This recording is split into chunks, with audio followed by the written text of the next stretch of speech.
యేసు ప్రభు భూమి మీదకి రావడానికి 4000 సంవత్సరాల క్రితమే చెప్పబడిన ప్రవచనం. దేవునికి స్తోత్రం చెల్లించండి.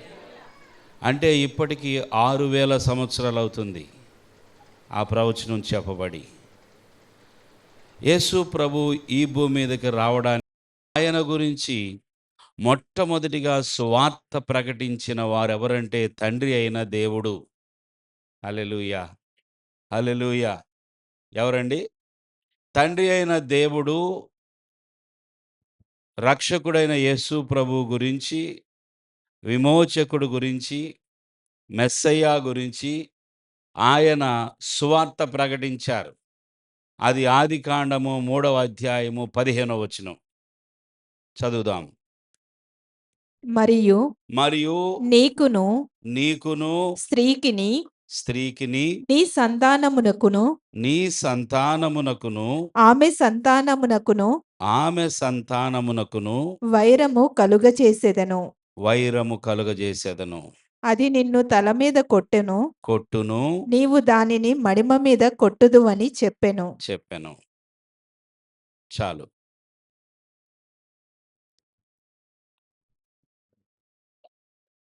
మానవుడు పతనమైనప్పుడు లేదా ఆదికాండములో మొట్టమొదటి పురుషుడు లేదా స్త్రీ ఆదాము అవ్వలు పాపములో పడిపోయినప్పుడు మానవ జాతికి శాపాన్ని, అవమానమును, భయాన్ని తీసుకొచ్చిన సందర్భములో దేవుడు మాట్లాడుచున్న మాటిది. పడిపోయినటువంటి, పాపములో జారిపోయినటువంటి ఆ ఆదాము, హవ్వ వారిద్దరూ చాలా సిగ్గుతో, అయ్యో, దేవునికి మన ముఖం ఎలా చూపించాలి? మనము చేయవద్దన్న పని చేశాం కదా అనే ఒక అవమానము, ఒక భయము అలుముకున్నప్పుడు పడిపోయిన స్థితిలో ఉన్న వారి యొద్దకొచ్చి దేవుడు మాట్లాడిన మాట ఇది. దేవుని స్తోత్రం.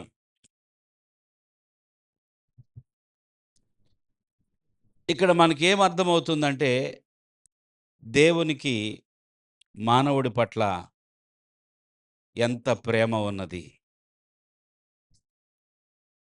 దేవుడికి పడిపోయిన లేదా ఆజ్ఞ అతిక్రమించిన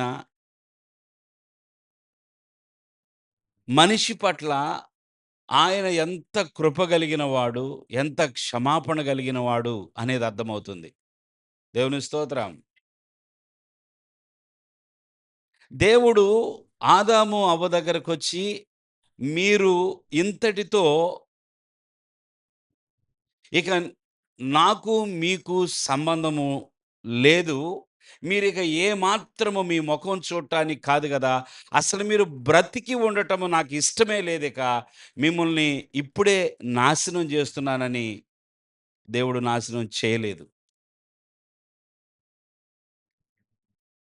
చేస్తే మనం ఎక్కడి నుంచొస్తాం? దేవుడు వారు చేసిన తప్పుకు కొన్ని ఫలాలు అనుభవించాల్సి వచ్చింది. వారు కొంత కష్టము, శ్రమను పొందుకున్నారు గానీ, దేవుడు దానికి కారకుడైనటువంటి వ్యక్తిని మాత్రం శపించాడు. దేవునికి స్తోత్రం. ఆదాము, హవ్వ పాపములో పడిపోవటానికి కారణము ఎవరు? చెప్పండి. సర్పం. 14వ వచనంలో. అందుకు దేవుడైన యెహోవా సర్పముతో, నీవు దీని చేసినందున ఏమంటున్నాడు దేవుడు? నీవు దీన్ని చేసినందున. నువ్వే కల్ప్రిట్. దీనంతటి వెనక ఉన్న వ్యక్తివి నువ్వు. హవ్వ పండు తిన్నది అంటే నువ్వు కారణం. ఆదాము కూడా హవ్వను బట్టి పండు తిన్నాడంటే దానంతటికి కారణం నువ్వే. నీవు దీనిని చేసినందున సర్పముతో మాట్లాడుతూ ఉన్నాడు దేవుడు. ఆదికాండములో దేవుడు ఎవరితో మాట్లాడుతూ ఉన్నాడు? సర్పముతో మాట్లాడుతున్నాడు. ఇక్కడ సర్పం అన్నప్పుడు కేవలము మీరు ఆహ్, ఒక పురుగు లేదా ఒక నిజమైన భౌతికమైన ఆ పాము లేదా సర్పము గురించి మాత్రమే ఆలోచించవద్దు. ఎందుకంటే ఈ సర్పము ద్వారా అసల మాట్లాడుతున్న మరొక సర్పము ఆది ఘట సర్పం అనే పేరు కలిగిన ఒక స్పిరిట్ ఆత్మ, దురాత్మ అదే లూసిఫర్, అదే సాతాను. దేవుని స్తోత్రం. ఈ సర్పము అన్నప్పుడు దేవుడు ఒక పాముతో సాధారణమైన పాముతో మాట్లాడటం ఏంటి అని అనుకోవద్దు. ఈ సర్పము ద్వారా ఎవరు మాట్లాడారు? అసలైన సర్పం సాతానుడు. అందుకని మనము అలా అర్థం చేసుకుంటూ ఇక్కడ ముందుకు వెళ్ళాలి. చూడండి, నీవు దీన్ని చేసినందున పశువులన్నిటిలోనూ ఇప్పుడు ఈ సర్పమున కనుక భౌతికమైన ఈ ఈ యొక్క పురుగుగా పిలువబడుతుంది ఇప్పుడది. లేదా ఏమని పిలువబడుతుందది? ప్రాకు పురుగు. అది ఒకప్పుడు జంతువు. కానీ ఇప్పుడు అది ప్రాకు పురుగుగా ఎలాగయిందంటే చూడండి, నీవు దీన్ని చేసినందున పశువు అది. పశువులన్నిటిలోను, భూజంతువులన్నిటిలోను నీ నీవు శపింపబడిన దానవై నీ కడుపుతో ప్రాకుచు, నీవు బ్రతుకు దినములన్నీయు మన్ను తిందువు. పాము లేదా సర్పము కడుపుతో ప్రాకుతూ మన్ను తిందువు. తర్వాత మరియు ఇక్కడ నుంచి గమనించండి. నీకును, నీకును స్త్రీకిని నీ సంతానమునకును ఆమె సంతానమునకును వైరము కలుగజేసేదను. ఎవరెవరికి అప్లై అవుతుందిది? భౌతికమైన సర్పమునకు, లోపలున్న అసలైన సర్పమైనటువంటి సాతానుకు ఇది చెందిన మాట. నీకును స్త్రీకిని నీ సంతానమునకును ఆమె సంతానమునకును వైరము కలుగజేసేదను. మీ ఇద్దరికి ఏం మొదలవుతుందిప్పుడు?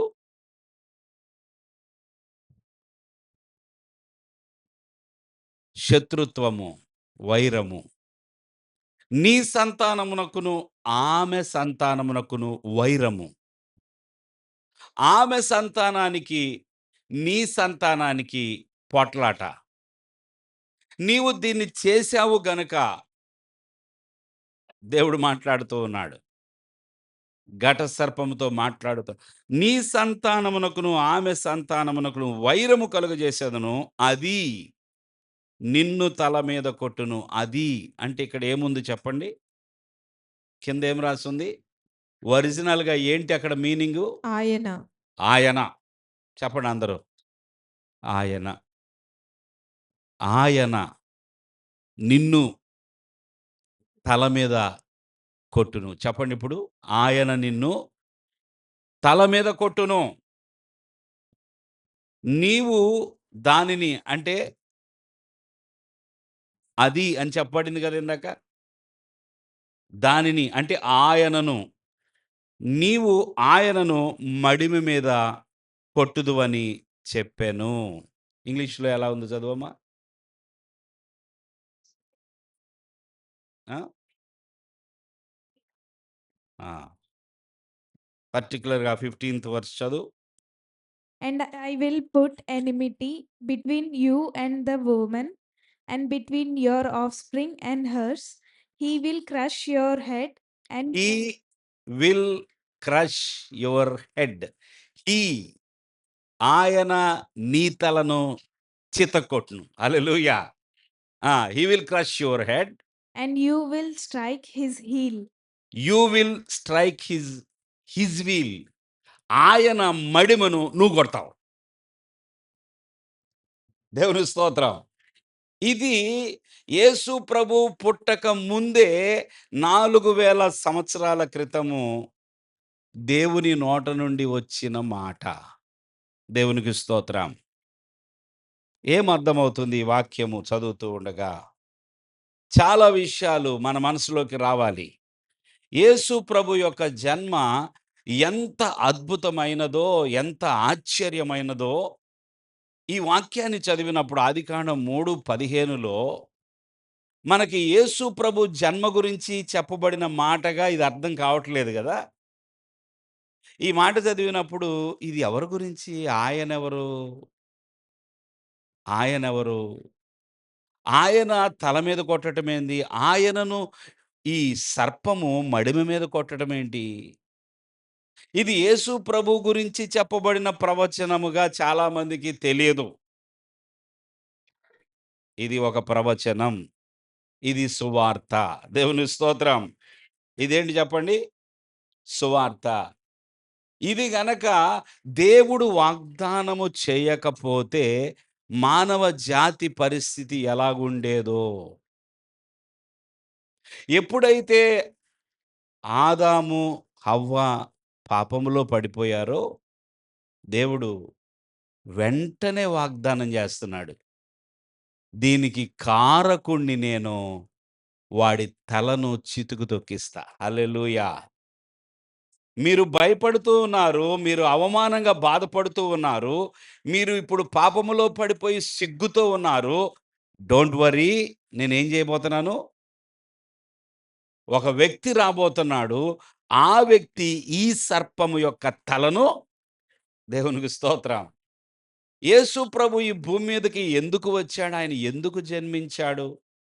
ఆయన జన్మకు కారణం ఏమిటంటే ఇక్కడ ఒక ఆన్సర్ దొరుకుతుంది మనకి. అపవాది తల చితుక దొక్కుటకు. హల్లెలూయా! తల, తల అందరూ చెప్పండి ఏంటది? తల. తల ఏమి మాట్లాడుతుందో తెలుసా? ఒకని యొక్క అధికారం గురించి మాట్లాడుతుంది. తల ఒకని యొక్క శక్తి గురించి మాట్లాడుతుంది. తల ఒకడు చేసే ఏలుబడి గురించి మాట్లాడుతుంది. తల. దేవుడేమంటున్నాడంటే, నీకును, నీ సంతానమునకును, స్త్రీ సంతానమునకును దేవుని స్తోత్రం చెల్లించండి. భూమి మీద ప్రాముఖ్యమైన సంతానములు. నీ సంతానము, స్త్రీ సంతానము. స్త్రీ సంతానము చెప్పండి అందరూ ఎవరు? స్త్రీ సంతానము ఎవరు? మీరనుకుంటున్నారు? మనందరం స్త్రీ సంతానమే గదండీ! ఏమనుకుంటున్నారు ఇప్పుడు మీరు? అందరూ, అందరూ ప్రతి ఒక్కరూ ఆడైనా, మగైనా ఆ స్త్రీ ద్వారా రావాల్సిందే గదా! అందరము స్త్రీకి జన్మించిన వారమే గదా! స్త్రీ సంతానమే గదా! అని అనుకుంటున్నారు. అది తప్పు. స్త్రీ ద్వారా జన్మించిన ఒకే ఒక సంతానము యేసు ప్రభు మాత్రమే.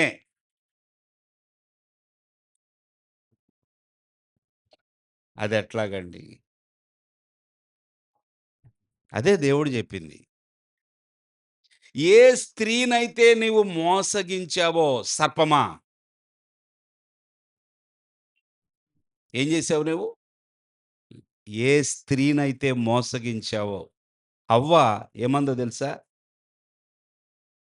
ఎందుకమ్మా ఈ పని జేశావంటే ఏమంది జెప్పండి?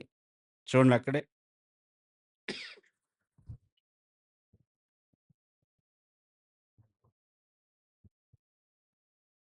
ఆదామా నువ్వెక్కడున్నావు అని పిలిచి 10వ వచనం. అందుకతడు సర్ నేను తోటలో నీ స్వరం విన్నప్పుడు దిగం దిగంబరిగా ఆ! నుంటిని గనుక హ్మ్. భయపడి దాగుకొంటిననెను. దాగుకుంటే ఆ! అందుకాయన, నీవు దిగంబరివని నీకు తెలిపిన వాడెవడు? హ్మ్. నీవు తినకూడదని నేను నీకాజ్ఞాపించిన వృక్షఫలములు తింటివా? అని అడిగెను. హ్మ్. అందుకు ఆదాము, నాతో నుండుటకు నీవు నాకిచ్చిన ఈ స్త్రీయే ఆ వృక్ష ఫలములు కొన్ని నాకియ్యగా నేను తింటిననెను. అప్పుడు దేవుడైన యెహోవా స్త్రీతో, నీవు చేసినది ఏమిటని అడుగగా, నీవు చేసినది ఏమిటని అడుగగా స్త్రీ, ఆ! సర్పము నన్ను మోసపుచ్చినందున తింటిననెను. ఆగండి. ఏం జేశావమ్మా నువ్వు? ఆయన్నడిగితే నువ్వే ఇచ్చావని జెప్తున్నాడు. ఆయనేం చెప్తున్నాడు? "నీవు నాతో ఉండుటకు ఒక స్త్రీనిచ్చావు గదా! ఇంతకుముందు నేనొక్కడినే. నా ప్రక్కటెముకలో నుంచి ఒక వ్యక్తిని తయారు చేసావు గదా! ఆ స్త్రీనిచ్చిందెవరు? నీవే గదా!" ఆదాము ఏం చెప్తున్నాడిప్పుడు దేవుడితో? "నీవిచ్చిన స్త్రీ నా నా ఫెయిల్యూర్‌కి కారణం ఎవరు? నా ఓటమికి కారణం ఈయన సమర్థించుకుంటున్నాడు తనను తాను. తన తప్పును తాను సమర్థించుకుంటున్నాడు. నేను పడిపోవడానికి కారణం, నేను ఫలాన్ని తినటానికి కారణం నీవిచ్చిన స్త్రీ." సరే, దానిలో మనం ముందుకు వెళ్ళకుండా దాని గురించి ఒకసారి చెప్పాను మీకు. అసల పాపము ఆదాము చేశాడు అనే మాట ఎందుకు వ్రాయబడి ఉందని ఒకసారి మనం మాట్లాడుకున్నాం. ఇక్కడ ఆలోచించండి. స్త్రీతో అంటున్నాడు దేవుడు, "ఏం చేశావు?" అంటున్నాడిక్కడ. "నువ్వు చేసినది ఏమిటి?" అని అడుగగా స్త్రీ, "సర్పము నన్ను మోసపుచ్చెను." ఎవరు నన్ను మోసం చేసింది? ఏ సర్పమైతే మోసం చేసిందో, సర్పము చేత మోసగించబడిన స్త్రీ, సర్పము దగ్గర ఓడిపోయిన స్త్రీ, సర్పమును బట్టి తగ్గించబడిన ఆ స్త్రీ గర్భములో నుండి ఒక సంతానం రాబోతుంది. అది దేవుడు జెప్పింది. దేవుని స్తోత్రం చెల్లించండి. ఏ స్త్రీ అయితే మోసగించబడిందో ఆమె గర్భము నుండి ఒక సంతానం ఉద్భవించబోతుంది. ఆ సంతానము ఆ సర్పము యొక్క తలను. దేవునికి స్తోత్రం. దేవుడు యేసు ప్రభు రావడానికి ముందే 4000 సంవత్సరాల క్రితం ఇచ్చిన వాగ్దానం ఎంత గొప్ప వాగ్దానం అండి. దేవుని స్తోత్రం. కొంచెం తగ్గించండి. నా వాల్యూమ్ తగ్గించు. దేవుడు యేసు ప్రభు పుట్టక ముందే 4000 సంవత్సరాల క్రితమే ఏదెను తోటలో ఇచ్చిన వాగ్దానం. దేవునికి స్తోత్రం. ఇప్పుడు ఎవరెవరికి శత్రుత్వం అంటే స్త్రీకి, లేదా స్త్రీ సంతానమునకును, సర్పము సంతానమునకును. అందరూ చెప్పండి ఇప్పుడు. ఎవరికండి శత్రుత్వం? స్త్రీ సంతానమునకును, సర్పము. స్త్రీ సంతానము కేవలము ఒక్కరు మాత్రమే అని చెప్తూ ఉన్నాను. అంటే ఇప్పుడు శత్రుత్వం ఎవరికి చెప్పండి? యేసు ప్రభువుకి, సాతానుకి. సాతాను దూతలకి. సాతాను ద్వారా మోసగించబడిన వారందరూ అపవాది సంబంధులందరికీ. అపవాది మాటలు విని, అపవాది మాట ప్రకారము ముందుకు వెళ్ళే వారందరికీ యేసు ప్రభువుకి మాత్రమే శత్రుత్వం. దేవుని స్తోత్రం చెల్లించండి. మీరు, నేను ఎవరమనేది తర్వాత అర్థం చేసుకుందాం. అసలిప్పుడు శత్రుత్వం ఎవరెవరికి మధ్య అంటే స్త్రీ సంతానమునకును, సర్ప సంతానమునకును. స్త్రీ సంతానము అంటే కేవలము ఒక్కరే. అది యేసు ప్రభు మాత్రమే. అందుకే ఆయనది అద్భుతమైన జన్మ. దేవుని స్తోత్రం. ఎంత కృపగల దేవుడండి. ఎంత అద్భుతమైన సువార్త ప్రకటిస్తున్నాడు ఈ మూడో అధ్యాయంలో. దేవుడు చెప్పిన మాట, "నీకు నీ సంతానమునకును, స్త్రీ సంతానమునకును వైరము, శత్రుత్వము." సాతానేమనుకున్నాడంటే, నేను ఎలాగూ దేవుని మాటను ధిక్కరించిన వాడిగా, గర్వించిన వాడిగా, నేనిప్పటికే శత్రువయిపోయాను గదా! నేనేం చేయాలంటే, ఆ దేవుడు సృష్టించిన మనిషిని కూడా నాశనం జేసేయాలి. ఆ మనిషి ఎప్పటికీ కూడా దేవునికి దగ్గరగా ఉండకూడదు. ఆ మనుష్య జాతిని నేను పాడు చేయాలి. సర్పం ఎందుకు ఏదైనా తోటలో వచ్చి ఆ సర్పములోకి, లేదా ఆ ఆ ఆ భౌతికమైన ఆ సర్పములోకి ఎందుకు ప్రవేశించి ఈ పని చేశాడంటే, కారణం వానికున్న ఒకే ఒక ఆశ, మానవుడు దేవునికి దూరమైపోవాలి. మానవునికి, దేవునికి మధ్య ఎప్పటికీ కూడా సంబంధం ఉండకూడదు. ఇది సాతానుడి యొక్క ఆలోచన.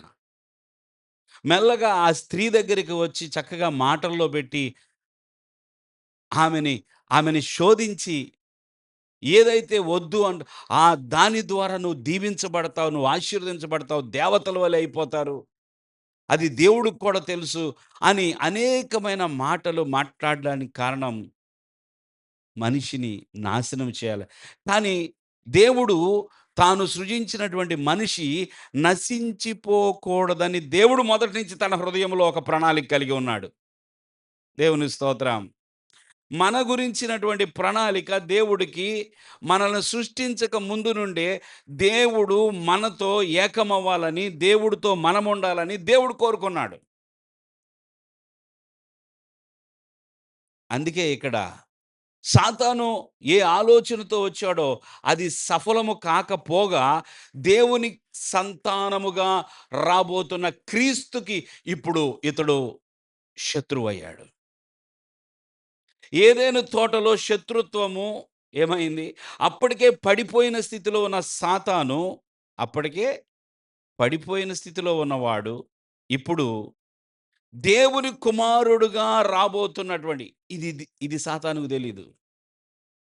ఒక విమోచకుడు, ఒక రక్షకుడు వస్తాడు. దేవుని సంతానంగా దేవుడే, దేవుడే దైవ కుమారుడుగా ప్రత్యక్షమయ్యి ఇతని తల చితుకు తొక్కుతాడనే విషయం సాతానుకు తెలీదు. మనిషిని నాశనం చేయాలి. మనిషిని దేవుడికి దూరం చేయాలి. ఏం చేయాలి? ఇక్కడ కూర్చున్న మీ అందరూ దేవునికి దూరం అవ్వడానికి కారకుడు ఎవరు చెప్పండి? సాతానే. వాడెప్పుడు శోధిస్తూ ఉంటాడు. వాడెప్పుడు దేవుని యొక్క ఆలోచనలు గాకుండా తన ఆలోచనలు మనలో నింపాలని ఎప్పుడు నిన్ను ఏదో ఒక విధంగా దేవునికి ఏం చేయాలని చూస్తున్నాడు చెప్పండి? దూరం చేయాలి. దేవుని మీద ఇంట్రెస్టే ఉండకూడదు.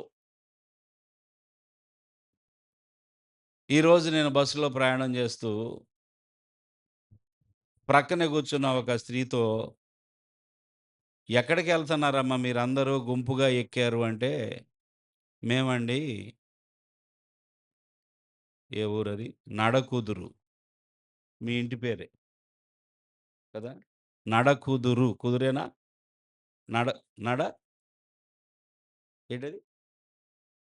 కాదు, కాదు. నడకుదురు. ఈ ఈ అవనిగడ్డ కట్ట మీద ఎళ్తుంటే ఒక ఊరొస్తది నడకుదురని. అవునా? నీకు తెలుసా? ఆ! ఆ ఊరెళ్తున్నామండి అని. అవునా? ఎక్కడి నుంచి ఎళ్తున్నారు తెలుసు వాళ్ళందరూ దర్శిపేటోళ్ళు. నేను గుర్తుపట్టి అడిగాను. మీరందరూ దర్శిపేటోళ్ళు గదా! అంటే అవునండి అని. మీరెవరండి అంటారు. నేను పాస్టర్ గారినమ్మా. ఆ రమేష్ గారి వీధిలో ఆ! మీరా పాస్టర్ గారు. ఏంటి పాస్టర్ గారు మిమ్మల్ని గుర్తుపట్టలేదు మేము. ఆ! హ్మ్. అంటున్నారు. ఆ వీధిలో ఉన్నవాళ్ళు. నడకుదురు ఎందుకెళ్తున్నారంటే, అక్కడ ఒక పుట్ట ఉంది. అక్కడ పాలు పోసి రావడానికి వెళ్తున్నామండి అన్నారు. ఇక్కడ గూడా ఉన్నాయి గదా! విజయవాడలో. ఎందుకబ్బా వీళ్ళు ఇంత దూరం వెళ్తున్నారు అని ఆలోచించా నేను. నేనన్నాను మీ దగ్గర పాలున్నాయా అన్నా. ఆ! ఉన్నాయండి కొంతమంది తెచ్చారు. ఒకవేళ పాలు లేకపోతే అక్కడ పాలు అమ్ముతారండి. అక్కడే పాలు కొనేసి అక్కడే పోసేస్తామని. మరి పాలు కాయరా అన్నాను. నిజంగా నాకు తెలీదు కాబట్టి అడిగా. కాసిన పాలు పోస్తారా? మామూలు పచ్చి పాలు పోస్తారా? అని అడిగితే, లేదండి కాసిన పాలు కాదని నవ్వి ఆమె, పచ్చి పాలే పోస్తామండి అంది. ఆ పాలు పోయటానికి ఇప్పుడు గంటన్నర ప్రయాణం చేసి బస్సెక్కి గంటన్నర ప్రయాణం చేసి కొంతమంది సహోదరీలు అక్కడకు పోయి అక్కడ ఆ పుట్టలో ఉన్న ఆ పాముకి పాలు పోసి రావడానికి వెళ్తున్నారు వాళ్ళు.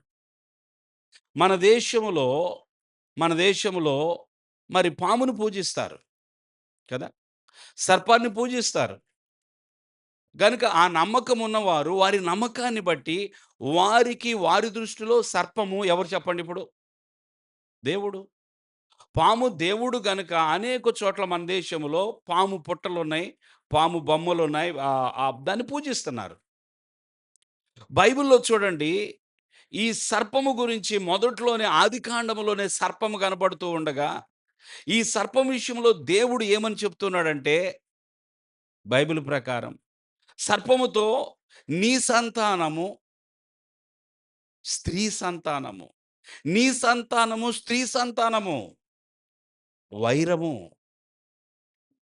దేవుడు చెప్పిన మాట అది.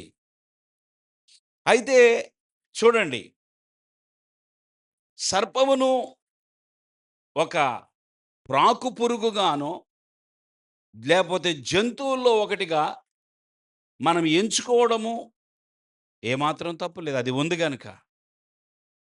కానీ సర్పమును ప్రేమించడం, సర్పమును పూజించటం అనేకులు చేస్తున్నారు గదా! మరి ఆ సర్పమును ఇంట్లో తెచ్చిపెట్టుకోగలరా? ఆ సర్పమును మెడలో వేసుకొని తిరగగలరా?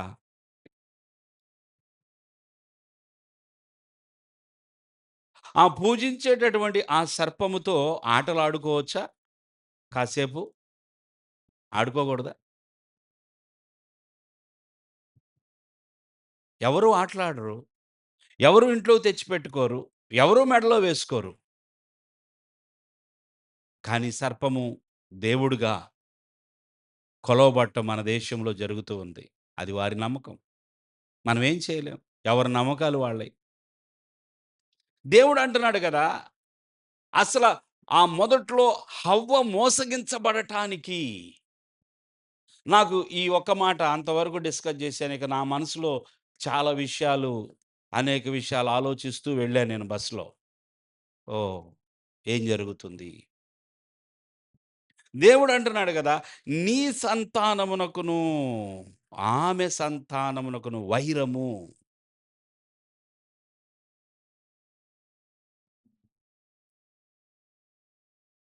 పోరాటము, పోరాటము, యుద్ధము. ఇక్కడ కూర్చున్న మనము ఎవరి సంతానంగా పిలువబడుతున్నామంటే, యేసుక్రీస్తు యొక్క సంతానం మనం. దేవుని స్తోత్రం. యేసుక్రీస్తును మన హృదయములో చేర్చుకోవడం వలన దేవునికి మనము ఏమయ్యాము? కుమారులము, కుమార్తెలమయ్యాము. యేసుక్రీస్తును మనం విశ్వసించటాన్ని బట్టి మనమేమయ్యాము? దేవునికి కుమారులము, కుమార్తెలము. దేవుని స్తోత్రం. మనము దేవుని సంతానము. అయితే దేవుని సంతానముగా ఇప్పుడు యేసుక్రీస్తుని బట్టి మాత్రమే మనము దేవుని సంతానమయ్యాం. లేకపోతే మనము దేవుని సంతానం కాదు. యేసుక్రీస్తు మన హృదయంలో లేకపోతే మనము దేవుని సంతానము కాదు. ఎవరు కాదు. యేసుక్రీస్తుని మన హృదయంలో చేర్చుకోవడము ద్వారా ఇప్పుడు ఆటోమేటిక్‌గా ఆ క్రీస్తు యొక్క శత్రువు మనకేమయ్యాడిప్పుడు? మనకు శత్రువయ్యాడు. ఇద్దరు ఫ్రెండ్స్ ఉన్నారనుకోండి. ఆ ఫ్రెండ్స్‌లో ఒకరికి నేను శత్రువైతే ఒకరికి, రెండో వ్యక్తికి ఏమవుతా నేను? అదేంటి? ఆటోమేటిక్. వాళ్ళిద్దరూ ఫ్రెండ్సు.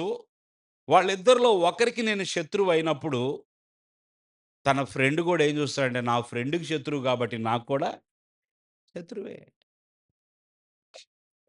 యేసుక్రీస్తుకు శత్రువు ఎవరంటే సాతాను. సర్పము. యేసుక్రీస్తుకి ఎవరండి శత్రువు? సర్పం. సాతాను. ఇప్పుడు యేసుక్రీస్తు ఏం చేస్తాడంట? సర్పం యొక్క తల. చెప్పండి అందరూ మరొకసారి. అంటే సర్పం యొక్క అధికారము. సర్పముకున్న అధికారమును, సర్పమునకున్న ఏలుబడిని, ఈ భూమి మీద నేనే రాజుని, నేనే పరిపాలించాలి. ఈ మనుషులందరిని నేను పరిపాలించాలి. ఈ సృష్టి, ఈ భూమి మీద ఉన్న సమస్తము నాది అని ఏలుబడి చేసే ఆ తలను దేవునికి స్తోత్రం. ఆ అధికారము నాది అని చెప్పే తలను ఆయన చితుక్కొట్టానికి భూమి మీదకొచ్చాడు. దేవునికి స్తోత్రం. దేవునికి స్తోత్రం. సో, ఇప్పుడు దేవుడు చెప్పిన వాగ్దానము నెరవేరిందా? నెరవేరలేదా? ఎలా నెరవేరిందో చూద్దాం. ఎలా నెరవేరిందో చూద్దాం. అదే 15వ వచనములో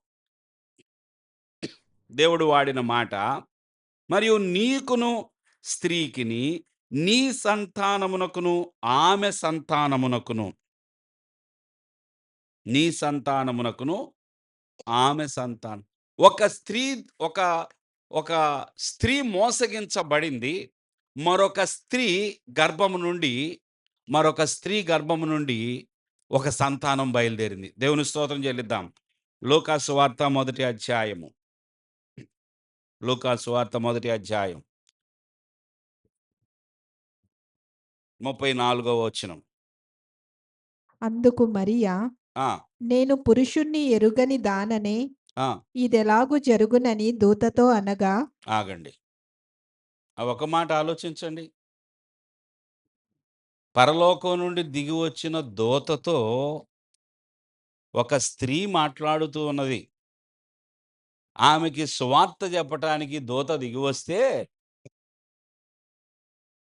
ఆ దూత చెప్పిన సువార్త ఏంటంటే, భయపడకుము, దేవుని వలన నీవు కృప పొందితివి. ఇదిగో, నీవు గర్భము ధరించి ఏం జరగబోతుంది మరియా? నీవు గర్భము ధరించి కుమారుని కని ఆయనకు ఏ పేరు పెట్టాలి? పేరు కూడా ఎవరు చెప్తున్నారిప్పుడు? చెప్పాలండి అందరూ? దూత. నీవు యేసు అను పేరు పెట్టుదువు. ఆయన ఏమవుతాడంట? గొప్పవాడై సర్వోన్నతుని కుమారుడనబడును. ఆయన గొప్పవాడై సర్వోన్నతుని కుమారుడనబడును. ప్రభువైన దేవుడు ఆయన తండ్రి అయిన దావీదు సింహాసనమును ఆయనకిచ్చును. ఆయన యాకోబు వంశస్థులను యుగయుగములు ఏలును. ఆయన రాజ్యము అంతము లేనిదై ఉండునని ఆమెతో చెప్పెను. ఇంత శుభవార్త చెప్పిన తర్వాత విన్నటువంటి మరి ఏమంటదంటే, నేను పురుషుని ఎరుగని దాననే.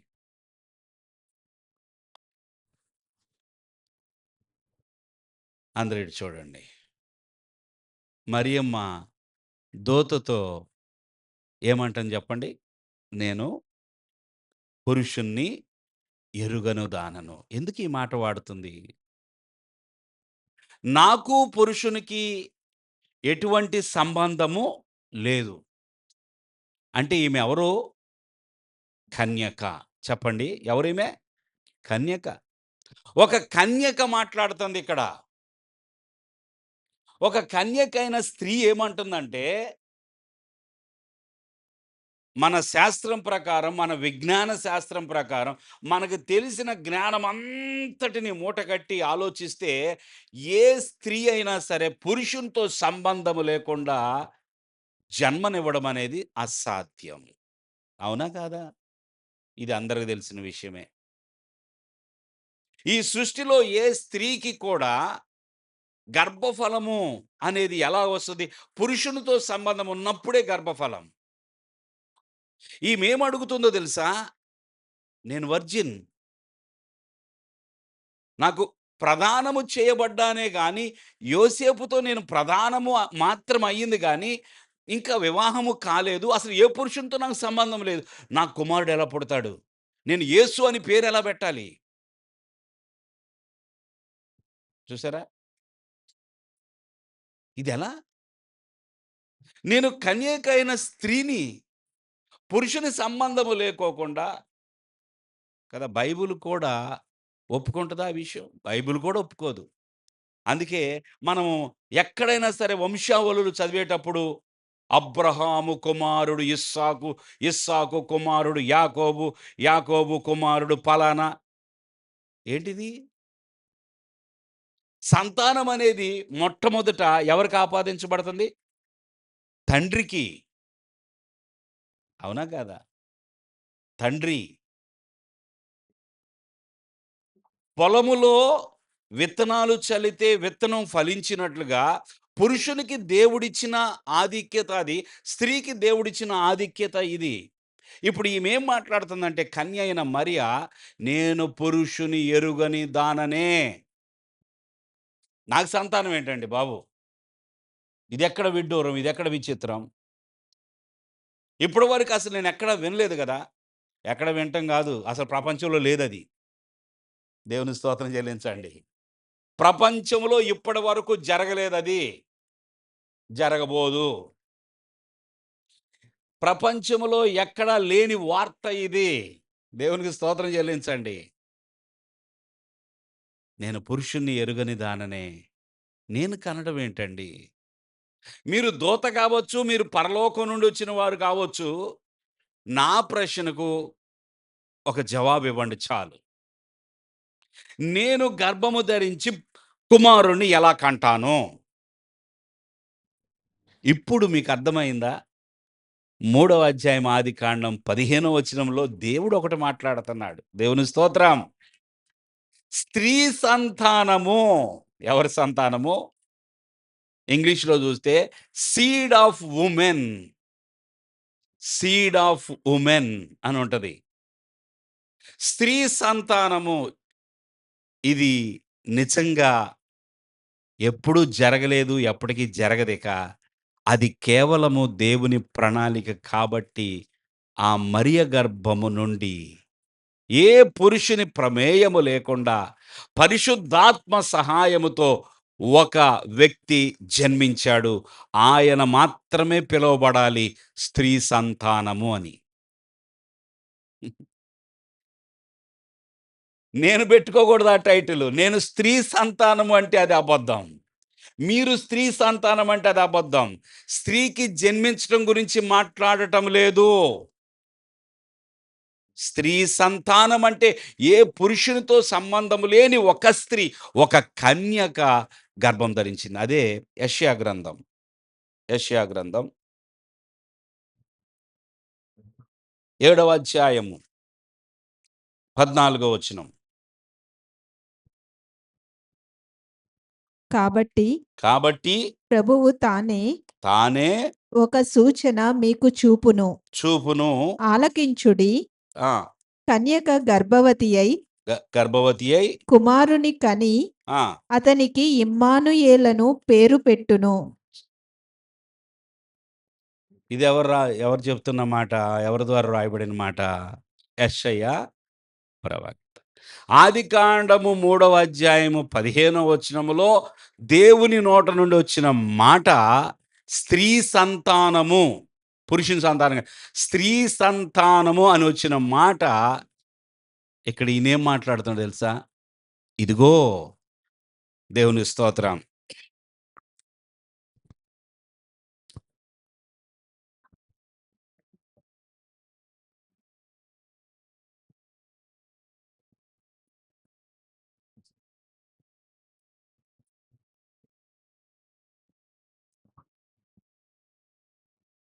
కాబట్టి ప్రభు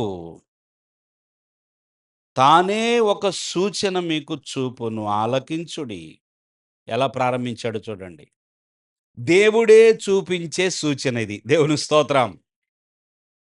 దేవుడు మాత్రమే చేయగలిగిన పనిది.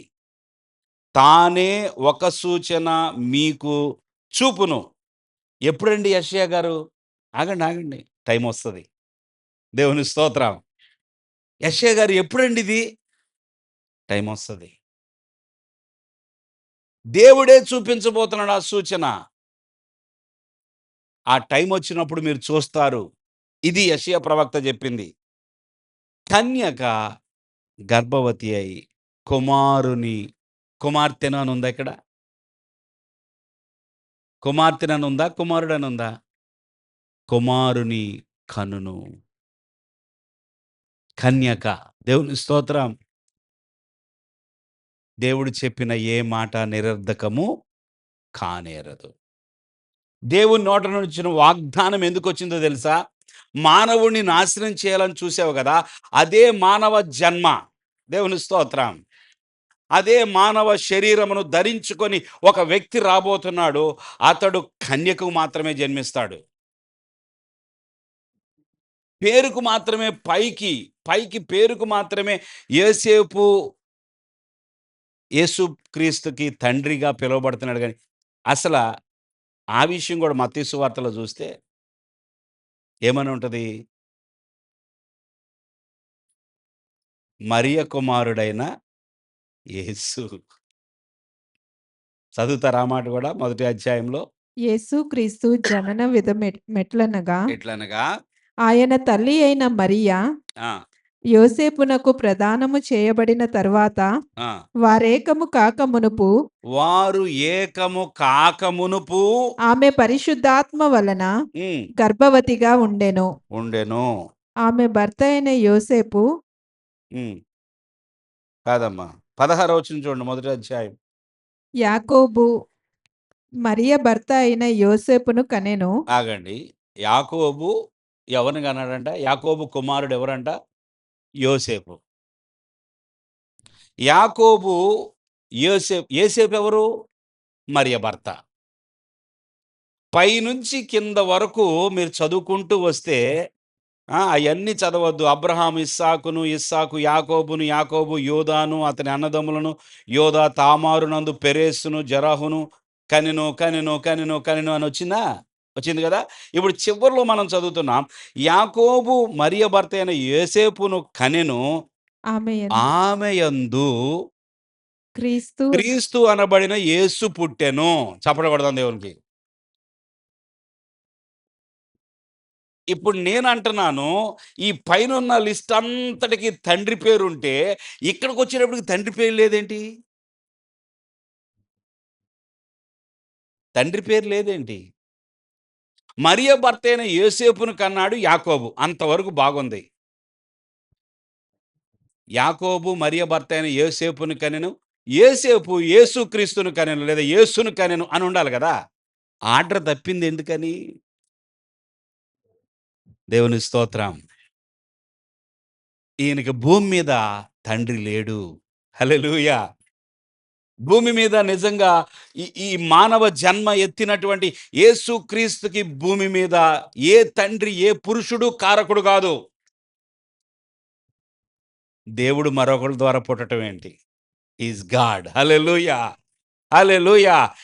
ఆయన దేవుడు, ఆయన సజీవుడు, ఆయన రక్షకుడు, ఆయన మనిషి జాతిని విమోచించడానికొచ్చాడు. దేవుడు ఇంకొక పురుషుడు ద్వారా పుడితే ఆహ్, ఆ పురుషుడు దేవుడవుతాడు. అందుకని ఆయన మానవ జన్మ ఎత్తాలి గనుక స్త్రీ గర్భము గుండా వచ్చాడు తప్ప ఈయనకి తండ్రి లేడు. దేవుని స్తోత్రం.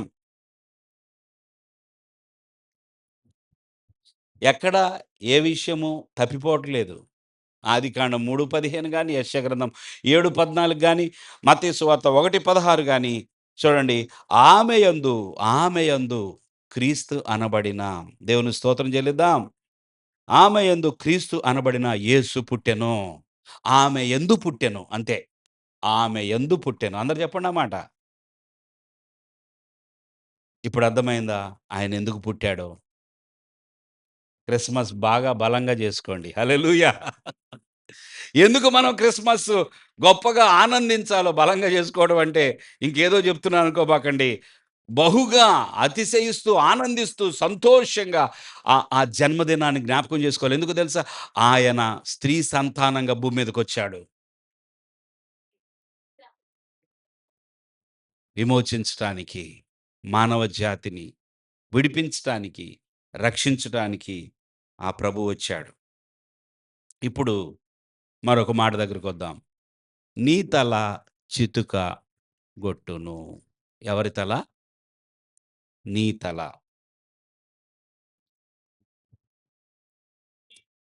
సాతాను అనుకున్నాడు గదా!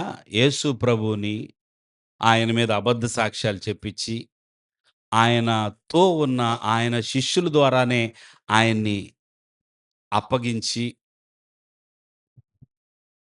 లేనిపోయిన నేరాలన్నీ ఆయన మీద తోసి, అబద్ధ సాక్షులను పుట్టించి, సిలువ వేసి చంపేయాలనుకున్నాడు. ఇదేంటో తెలుసా? మడిమె మీద కొట్టటం. ఏంటిది? మడిమె. నీవు ఆయనను మడిమె మీద ఏం చేస్తావు? కాటు వేస్తావు. కరుస్తావు. సిలువ అనేది శ్రమకు, బాధకు, నిందకు, అవమానానికి గుర్తు. ఆ సిలువలో యేసు ప్రభు వేలాడుతున్నాడు. ఎందుకనండి? ఆదికాండంలోనే చెప్పబడింది ఇది దేవుని ప్రణాళిక. సర్పము ఆయన మడిమి మీద కొట్టటము దేనికి గుర్తది? సిలువకు గుర్తు. అందరూ చెప్పండి. ఏంటి మడి మీద కొట్టడం అంటే? సిలువ. యేసుక్రీస్తు ప్రభువారు సిలువ వేయబడటమే ఆయన సర్పము లేదా సాతాను ద్వారా కొట్టబడ్డం. ఏం చూస్తున్నాం మనము? అంతా అన్యాయమే జరిగింది. న్యాయం ఎక్కడైనా జరిగిందా యేసయ్యకు? అంతా అబద్ధపు తీర్పులే, అన్యాయపు తీర్పులే. అదే కొట్టబడటం. అయితే ఏ సిలువ ఏ సిలువతో యేసు ప్రభుని ఓడించాలని సాతాను అనుకున్నాడో, అదే సిలువతో సాతానుడు ఓడిపోయాడు. చప్పట్లు కొడదాం. నేను కొట్టటం వలన ఆయన, ఆయన నశించిపోతాడు. నేను కొట్టటం వలన ఆయన ఓడిపోతాడనుకుంటే, కొట్టబడిన ఆయన, ఆయన అపవాదిని, సర్పమును జయించి తలను చితుక్కొట్టాడు. హల్లెలూయా! ఆయన ఎప్పుడైతే ఆ సిలువను జయించి మరలా జయోత్సవముతో మరణాన్ని జయించి మూడవ రోజున బయటకొచ్చాడో ఏం జరిగింది? సాతాను ఓడిపోయాడు. దేవునికి స్తోత్రం. ఆయనేమో తలను చితగ్గొడితే, వీడేమో మడిమి మీద కాటు వేశాడు. సాతాననుకున్నాడు, నేను ఓడించేశాననుకున్నాడు గానీ, తీరా జూస్తే సమాధిని గెలిచాడాయన. మరణాన్ని గెలిచాడు. ఏ మరణానికి అప్పగించాడో సాతానుడు, ఆ మరణము ఓడిపోయింది ఆయన దగ్గర. ఆయన అన్నాడు గదా! మరణమా చెప్పండి ఏమన్నాడు? నీ ముల్లెక్కడా? మరణమా నీ విజయమెక్కడా? ఓడిపోయిందెవరిప్పుడు? మరణము. మరణానికి అప్పగించిందెవరు? సాతాను. శత్రువు ఓడిపోయాడు. దేవునికి స్తోత్రం. యేసు ప్రభు యొక్క జన్మ ఎంత అద్భుతమైనది. ఆయన ఈ భూమి మీదకొచ్చింది. నీకు నాకేం చెప్పాలనుకున్నాడో తెలుసా? భయపడవద్దు. ఎప్పుడైనా పామును గొట్టినప్పుడు, సర్పాన్ని గొట్టినప్పుడు మీరు చూస్తే, దాన్ని ఎక్కడా కొట్టుకోకుండా ఊరికే తల మీద గొట్టిన తర్వాత గమనించండి అదేం జేసిద్ది? చూసే ఉంటారు చెప్పండి. పాముని తల మీద కొట్టినా, చితక్కొట్టినా అదేం జేస్తది? తోక ఊపుతా ఉంటది. నడుము అమ్మమ్మో! ఇంకా బతికుందని మళ్ళీ ఇంకా కొడతాం తల మీద. ఉట్టిదే. అది బతికి లేదు. చచ్చింది. దాని ప్రాణము అసలు దానికి అధికారము, దానికున్న బలము మొత్తం పోయింది. తల తల చితక్కొట్టినా కూడా అది కాసేపు ఎంతసేపు? కాసేపు దాని బాడీ కదులుతానే ఉంటది. తోక కదులుతా ఉంటది. అది జూసి మనం భయపడిపోతాం. ఇప్పుడు జరుగుతుందే అది. దేవుని స్తోత్రం చెల్లించండి. అది కొట్టబడింది సిలువలో.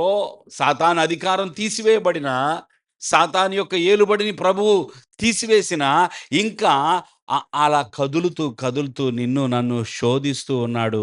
నిన్ను నన్ను ముట్టడించాలని, అటాక్ చేయాలని, ఏదో విధంగా నిన్ను ఇంకా పాపములో నెట్టి దేవుడికి దూరంగా ఉంచాలని సాతానుడు ఇంకా ప్రయత్నం చేస్తున్నాడు. కానీ తల మాత్రం చితికిపోయింది. భయపడతారా? భయపడరా? ఇది మీరు ఆలోచించండి. ఎందుకు భయపడాలి? యేసు ప్రభు ఈ భూమి మీదకి వచ్చి ఆయన కన్యక గర్భమున ఆయన జన్మించి సిలువలో సాతాను తలను చితుకుదొక్కిన తర్వాత మీరు నేను సాతానుకి భయపడాల్సిన అవసరం ఉన్నదా? దేవునికి స్తోత్రం చెల్లిద్దాం. దాడి చేయొచ్చేమో గాని గెలవలేడు. శోధించవచ్చేమో గాని గెలవలేడు. నష్టమును తీసుకురావచ్చేమో గాని గెలవలేడు. దేవుని బిడ్డలారా, సాతాను నిన్ను అనేక రీతులుగా నీ మీద పోరాడవచ్చేమో, దాడి చేయొచ్చేమో గానీ గెలవలేడు. ఎందుకో తెలుసా? తల చితుకుదొక్కబడింది. హల్లెలూయా! యేసు ప్రభు మన కోసం జన్మించాడు. అద్భుతమైన జన్మ. ఆయన మనలో ఉండగా మనల్ని ఎవరు జయించలేరు. హల్లెలూయా! క్రీస్తు మనలో ఉండగా క్రీస్తు శత్రువైన సాతాను జయించలేడు. తోక ఊపుతాడు. మొండెం గదిలిస్తాడు.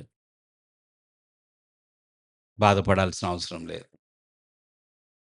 ఏం చేయలేడు. హల్లెలూయా! మీరొకవేళ లేదండి సాతాను ఎన్నో బాధలు పెడుతున్నాడు. నా వల్ల కాట్లేదు నేను ఓడిపోతున్నాను అనంటే నీలో విశ్వాసం లేదు. దేవునికి అవమానకరంగా మాట్లాడుతున్నావు. మన ప్రభువు స్త్రీ సంతానంగా భూమి మీదకొచ్చాడు. 2500 2000 ఎక్కడున్నాం మనం? 25 సంవత్సరాలు గతించిపోతున్నాయి సుమారుగా. 2026లోకెళ్ళబోతున్నాం. దేవుని యొక్క జన్మదినాన్ని జ్ఞాపకం చేసుకొని సంతోషిద్దాం, ఆనందిద్దాం. ఆయన మన కొరకు పుట్టాడు కనుక, ఆ సందర్భాన్ని జ్ఞాపకం తెచ్చుకొని, మనం ఎంతో ఆనందించేవారుగా ఉందాం. ప్రభువు మీకు అటువంటి ఆనందం అనుగ్రహించునుగాక. తల వంచండి.